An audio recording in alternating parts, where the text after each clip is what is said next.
വാർ check ചെയ്തിട്ടുള്ള referee വിധിച്ചിട്ടുള്ളത് തെറ്റായിട്ടാണ് പറയുന്നത്. CONMEBOL ആണ്. നമുക്കറിയാം കഴിഞ്ഞ ദിവസമാണ് വിനി ജൂനിയർ പറഞ്ഞിട്ടുള്ളത് കോൺമബോളും റഫറിയും ഞങ്ങൾക്കെതിരായിട്ട് നിൽക്കുന്നുണ്ട് എന്നുള്ളത്. കുറെ ആരോപണങ്ങൾ പറയുന്ന കൂട്ടത്തിലാണ് ഈ കാര്യം പറഞ്ഞിട്ടുള്ളത്. കഴിഞ്ഞ ദിവസം കൊളംബിയക്കെതിരെയുള്ള മത്സരത്തിൽ വിനി ജൂനിയറിനെ ഡിഫൻഡർ ഫൗൾ ചെയ്ത സമയത്ത് ആദ്യം ബോളിനാണ് ടച്ച് ചെയ്തതെന്ന് പറഞ്ഞിട്ടാണ് വാർ റഫറി പെനാൽറ്റി നിഷേധിച്ചിട്ടുള്ളത്. ഇപ്പൊ കോൺമബോൾ പറയുന്നുണ്ട് ആ ഒരു ഫൗളിൽ ബോളിലല്ല ടച്ച് ചെയ്തിട്ടുള്ളത്. പല ആംഗിളിൽ നിന്ന് നോക്കുന്ന സമയത്ത് കൃത്യമായിട്ട് ആ ഒരു ഡിഫൻഡർ ബോളിൽ ടച്ച് ചെയ്യുന്നില്ല, അത് പെനാൽറ്റി ആയിരുന്നു. വാർ റഫറി ഇൻകറക്റ്റ്ലി ആണ് ഡിസിഷൻ എടുത്തത് എന്നുള്ള രീതിയിൽ കോൺമബോൾ തന്നെ സമ്മതിച്ചിട്ടുണ്ട്.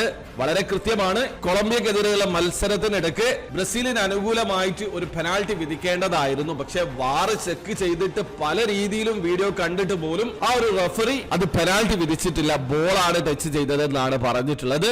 ഇക്കാര്യമാണ് കോൺമബോൾ സമ്മതിച്ചിട്ടുള്ളത്. വാർ റഫറിക്ക് തെറ്റ് പറ്റിയിട്ടുണ്ട് എന്നുള്ള രീതിയിൽ. അപ്പൊ ഇതിനോടുള്ള നിങ്ങളെ പ്രതികരണം തീർച്ചയായും കമന്റിൽ അറിയിക്കാൻ ശ്രമിക്കുക.